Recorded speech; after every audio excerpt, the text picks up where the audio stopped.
Welcome back to the Final Fantasy Tactics All Oracles Challenge being recorded here in April of 2022. Hope you're doing well wherever and whenever you are.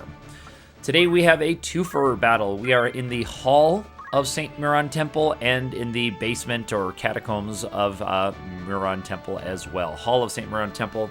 First one here, we have the battle with Vormov. We kind of face off against the three big shrine knights of Vormov, Rofel, and Kletian. This is a battle that tells you you have to take out Vormov, but actually all you need to do is just take out any one of them, and maybe if you get him into super critical, I think that's enough as well. The typical strategy here is to just put Orlandu on the side there, and if he comes up and lightning stabs any one of them, usually Kletian. Kletian is the one on the bottom right as we look at it now, who's in the gray tunic. Vormov has the purple, and Rofel has the blue. Typical strategy, because Kletian is the magely member of this group. He has less armor. He's got more of a robe type equipment. I think he has a dragon rod also, pretty awesome. So he's got robes and stuff, so he has a little bit less hit points in general, fewer hit points in general. So you come up and lightning stab him, and that usually finishes this battle right away. So there's Rofel. For some reason, Rofel is the one who looks up the curse. It should have been maybe Kletian, but Kletian's kind of a more minor player in this, so I guess they don't have him as the mage go up and look at the Germanic scriptures. What we're looking at there is that Cardinal Funeral told Vormov there how to get into Murond Death City underneath Orban Monastery. He said that there's a square tile that's that kind of the seal to that area, and Funeral did not know how to open the seal, but said it might be in the Germanic scriptures. Ramza has the Germanic scriptures. We have them. And they take Alma hostage, and they say, we will give you Alma back if you give us these scriptures. So that's what happens right there, and this is how Rofel sees it. So you can see he does not have great equipment. Earth Clothes, Gold Hairpin, like yikes. Magic Defend Up, that's his damage there, defense up. These guys can be pretty tricky, and they can break your stuff with their Mighty Sword. So all I need to do is get any one of them into critical status. I did put on the Germanist boots for this battle, and you'll see why right here. Can you see our movement radius? What I'd like to do is have all of our life drains go off in the first round before anyone else gets an action. And you can see the timing looks like it'll work out at least for Ramza's. So he's going to move up here. Now, because the life drain is a percentage-based attack, it doesn't really matter who I target. And actually, Kletian and Rofel don't have that different HP values. So I'm moving them up, and we're going to go for Rofel because he's a little bit closer to my character, so I can actually get all 4 or all 5 of my casters to target Rofel here in the first round. So I'm moving up, looking to see, can I get them all within 4 tiles of Rofel? If I can get 5 chargers on him, it looks like his faith is really nice. Look at that, 100%. I think we're 100% on most of the characters. Maybe if somebody has a compatibility problem, they'll be a little bit less. So she's still within 4 tiles. And I just need 4 of these life drains to land. And look at that, so we're still going before them. And I'm moving up right there. And she's within 4 tiles as well. So the Germanist boots made the difference in this battle right here, because they allowed all of my characters in the first round to get up there. So I think Thief Hat and Germanist boots was critical here to get us those actions right away. These guys aren't super fast. You're not supposed to normally like get in a long extended battle with these guys. And if you are looking at what the battle says to defeat Vormov and you're trying to take these guys out first, usually you'll take one of these guys down and the battle will end. But if you're really going for Vormov, you're going to be having a tough day because he's a lot harder. So these life drains, spoilers for about 25 seconds from now, they're all going to land and this battle's going to be over. So that's why I'm doing 2 battles in this video, because this would not be worthy of a video right here. A 4-minute battle that was mostly a dialogue sequence and placing my characters.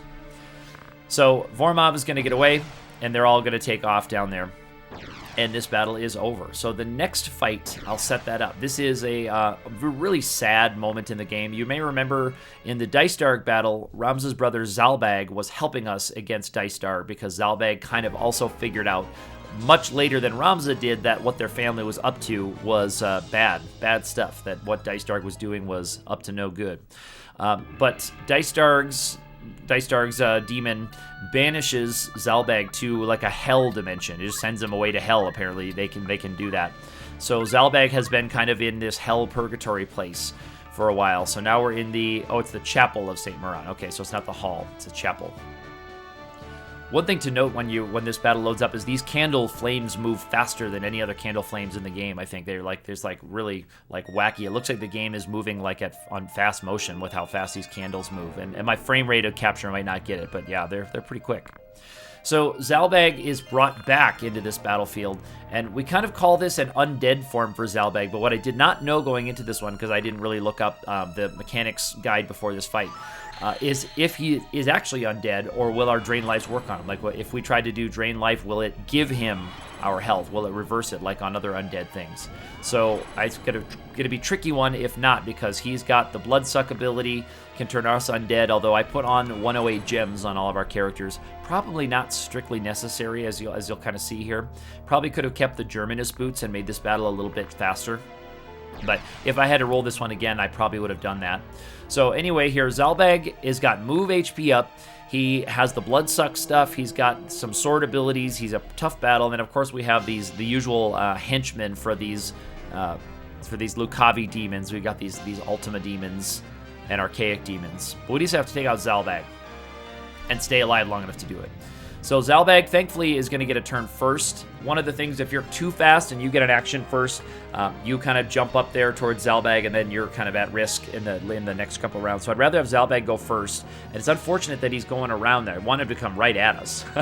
I want him to get right at us. That way we can get all of us targeting. And this is where the Germanist boots could have had more of an impact right here, is I could have got more people up here charging him. So he's got defense up, move HP up, blood suck. I'm not sure what Destroy Sword does. I think it's like a sword skill ability that he has. So here's Ramza. I'm looking to see where I can move Ramza to still target him. And here's the kind of the moment of truth on this one. I wanted to see what life drain will do. Let's take a look. And it does indeed say minus 139. It's minus 139. So he is good to go there. Now, if this Oracle had the Germanist boots, she could have moved one tile up farther. And then she could have been within 3 of him, and then another Oracle could have gotten to that platform where she is, so I could have gotten another drain life on him. And if I had reset this again, I would do Germanist boots, because he didn't really come up and do much blood suck stuff. Now, if we didn't have 108 gems, maybe he would have done blood suck and turned one of us undead. Could have been that way too, but he only gets really one action on us here. These other guys have to just move up. Now, the thinking here at this point in this battle is that I can probably tank whatever one round of those Archaic demons are going to do as a party. Maybe not individual characters if they can hit a compatibility there with those Archaic demons. So it's kind of tricky here. I moved everybody up. They do have some AoE damage. They can have some AoE damage that they could use. So here comes one. And it's going to charge. So you can see, look how big this is. 246 for this this Dark Holy or Dark Flare. And that one is also, look at 340. So that's going to take her out in one hit. And here's the Ultima Demon. This is the really tricky one. So this one's going to be one of those big AoE spells. So there's that one with that scream. There it is. I do love that Dark Holy scream. That's very, very cool. Now, the big thing is those charging times. If they're as long as, like, summons are, like Cyclops in the Velius battle, then we can probably get an action between them. If they are a little bit faster, like some other spells, and we had to move and act, remember, last turn. It's unfortunate. All right, so Zalbag's going to come up. I've got one of my Oracles is down. The other one is in critical. She's going to go down when that summon goes off. I've hit Zalbag with 2 drain lives. I got to get him with 2 more. So here comes Zalbag. He's going to come up. And this is where if he had maybe turned Ramza undead, it would have been a little bit trickier to get through here. But as it happens here, this spell is not a summon. I don't actually know what this spell is off the top of my head. I don't know what that animation is, and I turned off all of the effect things. So, but whatever it is, it actually hit Zalbag too when he moved up into there. So it took out my critical character and hit Zalbag as well. I don't think that's going to make a difference because we still have to get him with 2 drain life. So that's not like that was a that was going to be a difference maker for us.